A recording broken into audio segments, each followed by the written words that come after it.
अगर आप प्रधानमंत्री बन गए तो उसके बाद पीएमओ कैंप लगा करेंगे गुवाहाटी, गोड्डा, कहीं केरल में, कहीं राजस्थान में, कहीं उड़ीसा में, जैसा आप गुजरात में करते आए हैं, तो PMO will work out of this places. देखिए, इनको आप शब्दों में मत बांधिए, लेकिन मैं छोटा उदाहरण बताता हूँ।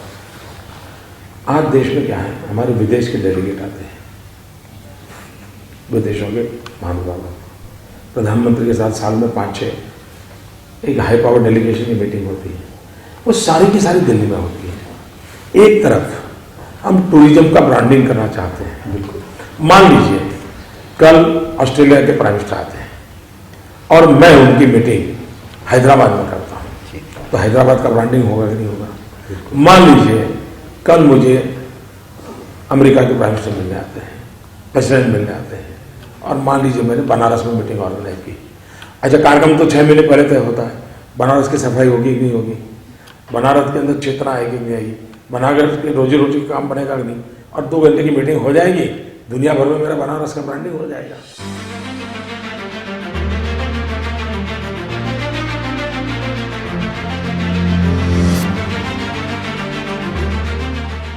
सुनकर समझ तो गए ही होंगे आप कि प्रधानमंत्री बनने से पहले ही टूरिज्म को लेकर पीएम मोदी का विजन कितना क्लियर था।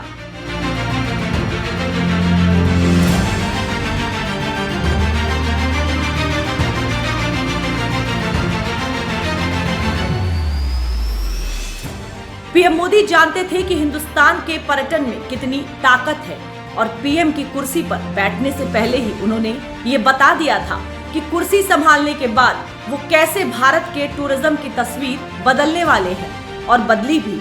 सत्ता संभालने के 5 साल बाद प्रधानमंत्री मोदी का ये बयान सुनिए। आज भारत पर्यटन के मानचित्र पर तेजी से उभर रहा है। पूरी दुनिया से बड़ी संख्या में टूरिस्ट भारत आ रहे हैं।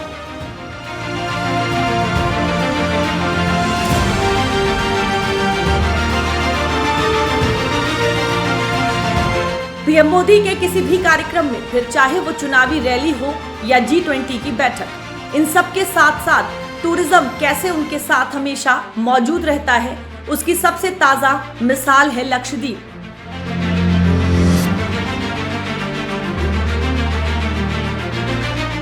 पहली नजर में इन तस्वीरों को देखकर लगता ही नहीं कि ये हिंदुस्तान का हिस्सा है, लेकिन सच ये है कि लक्षद्वीप इतना खूबसूरत है कि इसके हर कोने में नजरें बस ठहर कर रह जाती हैं।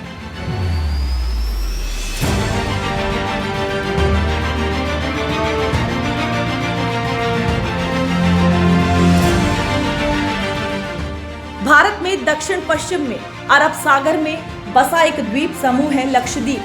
केंद्र शासित प्रदेश लक्षद्वीप में मोदी 2 दिन के दौरे पर पहुंचे तो लक्षद्वीप पूरे देश की सुर्खियां बन गया।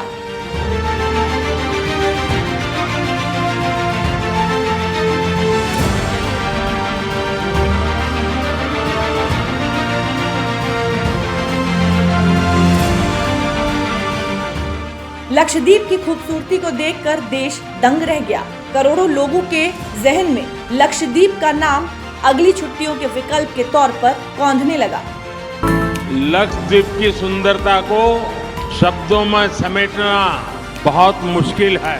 जो लोग दुनिया के अलग अलग देशों के द्वीपों को देखने जाना चाहते हैं, वहाँ के समंदर से अभिभूत है, उनसे मेरा आग्रह है कि वो पहले लक्षद्वीप आकर जरूर देखें।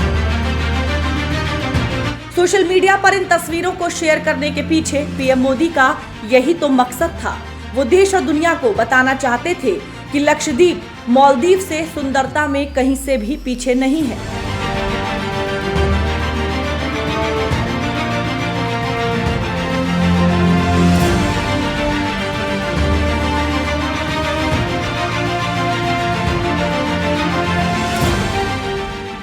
हिंदुस्तान में पर्यटन क्षेत्र के लिए पीएम मोदी सबसे बड़े ब्रांड एम्बेसडर बनकर उभरे हैं।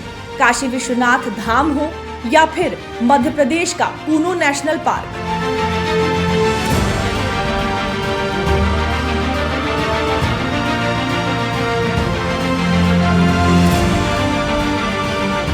पीएम मोदी ने पर्यटन इंडस्ट्री को चमकाने के लिए अपने अंदाज में काम किया है और जब वो गुजरात के मुख्यमंत्री थे तब भी वो बार बार कहते थे कि टूरिज्म की ताकत देश को पहचाननी चाहिए।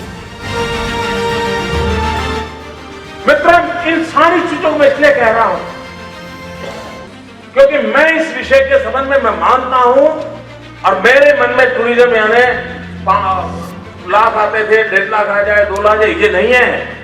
मेरे दिमाग में साफ है, पूरे विश्व में भारत की छवि को चमकाने के लिए टूरिज्म ये उत्तम से उत्तम रास्ता है। विश्व के साथ अपने संबंधों को घनिष्ठ बनाने के लिए टूरिज्म एक बहुत बड़ा रास्ता है। और मैंने कभी एक बार कहा था, tourism unites the world, terrorism divides the world.